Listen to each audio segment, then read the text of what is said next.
ازيكم عاملين ايه؟ وحشتوني جدا جدا. فيديو جديد النهارده. طبعا لو اول مره تشوفي قناتي ما تنسيش تدوسيلي لايك وتسيبيلي اشتراك من كلمه اشتراك تحت الفيديو. ويلا بينا نبتدي الفيديو. غايبة عنكم بقالي حوالي النهاردة 10 ايام او 11 يوم. ليه كده؟ عايزة اقول لكم كان عندي مشكلة في الموبايل بتاعي. ما كانش يعني بيرضى يمنتج وكده علشان كان ابني يعني ربنا يديه الصحة وطولة العمر كده. كان رمالي التليفون يعني وكده، فكان باظ يعني وكده، فكنت بصلحه، فعشان كده كنت غايبة عنكم علشان كده. بس رجعلكم كده بقوة. كمان كان عندي مشكلة في برنامج المونتاج، ما كانش بيرضى يحمل يعني وكده. بس وهنا هبتدي معاكم. كان عندي حبة مواعين كده من بالليل، حبيت كده اخدهم معاكم. انا بقالي فترة كبيرة كده ما بشاركش معاكم فقرة غسيل المواعين، بس قلت كده لما اشجع معاكم كده وانتوا تشجعوا معايا في الساعة اللي احنا فيها دي دلوقتي. فيلا يلا تشجعوا معايا. لو عندك حبة مواعين في الحوض قومي كده شطبيهم وخلصيهم. وعايزة اقول لكم بجد المواعين بتدي باور وطاقة حلوة جدا جدا جدا. إيه لو كنت بردانة ومكسلة قومي اغسلي مواعين، هتتنشطي جدا جدا جدا وهتديكي باور تعملي حاجات كتيرة قوي قوي قوي. دول كانوا حبة مواعين من يعني بتوع الفطار، وكان فيهم كام حاجة كده من بتوع العشاء. كله غسلته كده مع بعضه. وبدأت كده ان انا اغسل المواعين. انا بحب كده الحاجة قبل ما احط عليها الاسبونشة بتاعتي بديلها كده شطفة، يعني انضفها من اي حاجة كده علشان الاسبونشة بتاعتي تفضل نظيفة وما يبقاش فيها محتاجش يعني ان انا اغيرها كل شوية. طبعا بنضف الحوض بتاعي الاول علشان المية تكون سالكة كده وسارية، وما يحتاجش معايا يعني يتسد والمية تتكون. بدأت كده ان انا اشطف كده المواعين بتاعتي وبسند كده جنبي في الصفاية يعني وكده علشان اصفي المواعين بتاعتي. ما بحبش ابدا ابدا اشيل مواعين من غير ما تتصفى.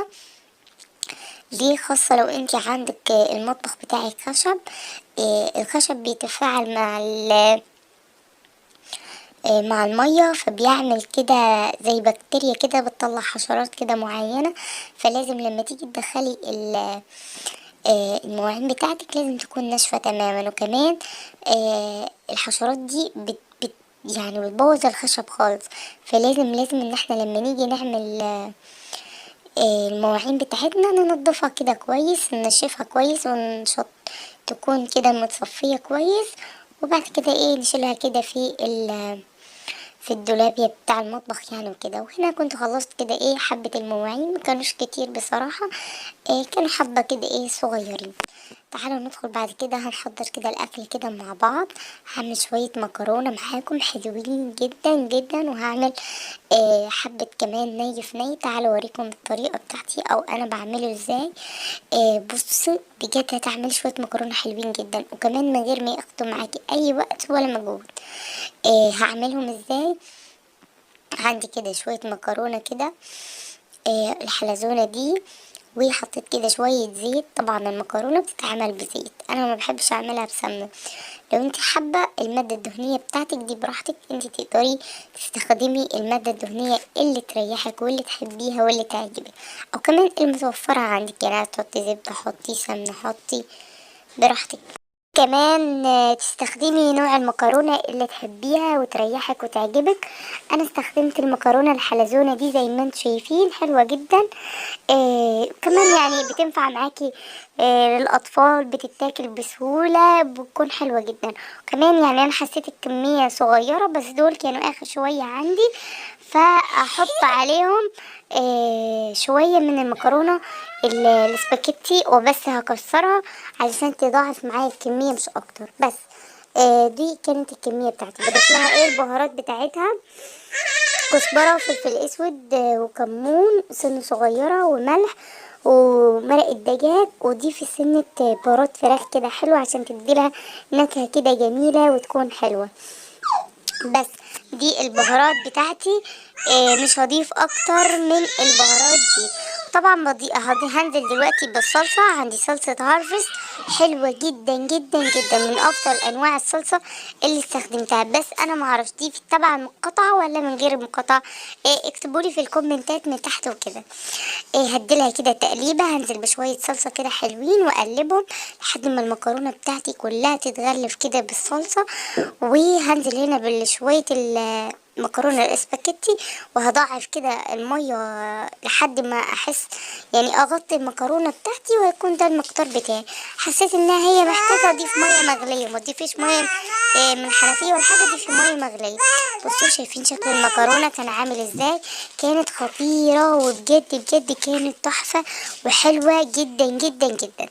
بعد كده كنت هعمل برضو جنب المكرونه، هعمل صينية ني في ني. بس المفروض المقطع ده كان يجي الأول قبل المقطع ده، بس أنا يعني هو نزل جه بعدين يعني، فمش مشكلة. أنا بشارك برضو معاكم الوصفة يعني وكده. عندي كام بصلاية على كام طماطماية على كام بطاطساية كده، وهنعمل صينية ني في ني حلوة جدا جدا جدا، وتنفع لآخر الأسبوع آخر الشهر من بواقي التلاجة. حطي أي خضار بتحبيه هينفع معاكي، هتعملي صينية كده عظمة. وعايزة أقولك يعني مفيدة جدا للأطفال، وكل الأطفال كده بيحبوها. وتعملي جنبها حبة رز كده بجد بجد بيكون حلو. تقدري تعمليها في طاجن وتدخليها الفرن زي ما انا هعمل، وتقدري تحطيها في طاجن وتحطيها على النار براحتك. على الاتنين متاحين عندك، والاتنين هيدوكي نفس النتيجة. بس انا ليه بدخلها الفرن؟